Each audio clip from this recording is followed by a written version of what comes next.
Hi guys, आज मैं आपको हिंदी में जो ग्रामर पोर्शन से बहुत ही इम्पोर्टेंट हर एग्ज़ाम में पूछे जाने वाले संधि से संबंधित संधि और संधि के प्रकार ट्रिक के माध्यम से बताने जा रहा हूँ।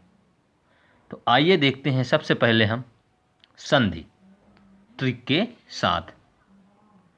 तो संधि के प्रकार, सबसे पहले संधि के प्रकार।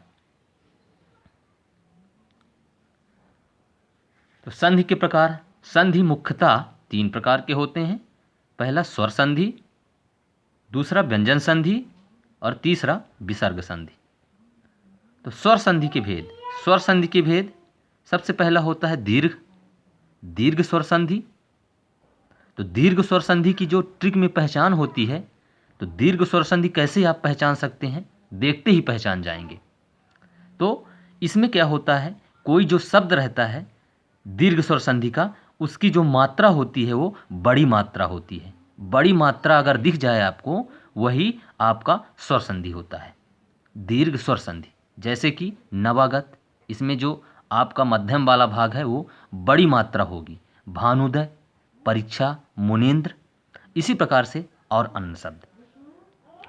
ठीक उसी प्रकार से गुण स्वर संधि, गुण स्वर संधि, इसका ट्रिक होता है जिस शब्द में कहीं पर एक मात्रा लगी हो, जिस शब्द में कहीं पर एक मात्रा लगी हो, एक मात्रा, वही आपका गुण स्वर संधि होगा। जैसे कि वीरोदय, तो र में एक मात्रा चढ़ी हुई है, परमेश्वर में एक मात्रा चढ़ी हुई है, महोदय में एक मात्रा चढ़ी हुई है, कमलेश्वर में। इसी तरह से जितने भी एक मात्रा वाले शब्द आपको दिखेंगे वो गुण स्वर संधि होगा।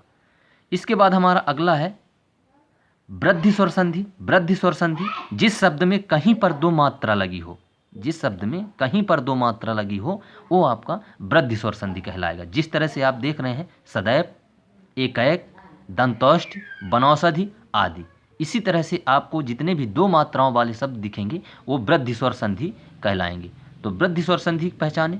इसके बाद एण स्वर संधि। एण स्वर संधि में या व रा शब्द के आगे यानी पहले आधा शब्द हो, या व रा शब्द के आगे या पहले आधा शब्द आपको दिखे। कौन सा शब्द? आधा शब्द आपको दिखे, वही आपका एण स्वर संधि कहलाए। जैसा इत्या, या में आधा ता, फिर या में आधा ता, फिर व में आधा सा, फिर या में व आदि। इसी तरह से आपको अगर आधे अक्षर वाले शब्द दिखें तो आज समझ जाएं कि यह एण स्वर संधि होगा। ठीक उसी प्रकार से आयादि स्वर संधि। आयादि स्वर संधि में आप देख लेते हैं, आय, आय, आओ, आओ अधिकतर 3 अक्षर के होंगे। उदाहरण शयन, नयन, गायक, नायक, पवन, पावक। आय, आय, आओ, आओ अधिकतर 3 अक्षर के होंगे, जिसका ये ट्रिक होगा। ठीक है ना। इसके बाद हम देखते हैं हमारा व्यंजन संधि। तो व्यंजन संधि में होता क्या है, व्यंजन संधि। तो व्यंजन संधि में विच्छेद करने पर दोनों पद क्या होते हैं, व्यंजन व्यंजन अर्थ दे। विच्छेद करने पर दोनों पद व्यंजन व्यंजन अर्थ अक्षर दे, या विच्छेद पद पर हलंत अवश्य हो। विच्छेद करते हैं तो दोनों पद व्यंजन ही व्यंजन हो। ठीक है ना। या कि फिर इसमें जो पहला पद हो, पहला पद के अंत में जो शब्द होता है उसमें हलंत अवश्य हो, वो व्यंजन संधि का पहचान होता है। तो जैसे कि आप देख सकते हैं सज्जन, सत झन जन, सत धन जन, तो इसमें आपको हलंत दिख रहा है। जगत धन नाथ, जगत धन नाथ, इसमें भी आपको हलंत दिख रहा है। ठीक है ना। और इसका पहला अक्षर आपको दिख रहा है व्यंजन संधि, और दूसरा विच्छेद करने पर भी जो पहला अक्षर होगा वो भी आपको व्यंजन दिख रहा है। तो ये भी व्यंजन और ये भी व्यंजन, ये भी व्यंजन संधि का पहचान है, और हलंत। ठीक उसी तरह से विसर्ग संधि। तो विसर्ग संधि देख लेते हैं। विच्छेद करने पर पहले पद में विसर्ग अवश्य होता है, विसर्ग अवश्य होता है। जैसे मनोरथा, मनः, ये विसर्ग आपको दिख रहे हैं, ये आपको विसर्ग दिख रहे हैं, है ना। विसर्ग संधि में जैसे मनः धन रथा, तो विसर्ग आपको ये दिख रहे हैं। ठीक उसी प्रकार से नवस्ते, नमा धन ते आदि। ये ट्रिक के माध्यम से आपने संधि जाना।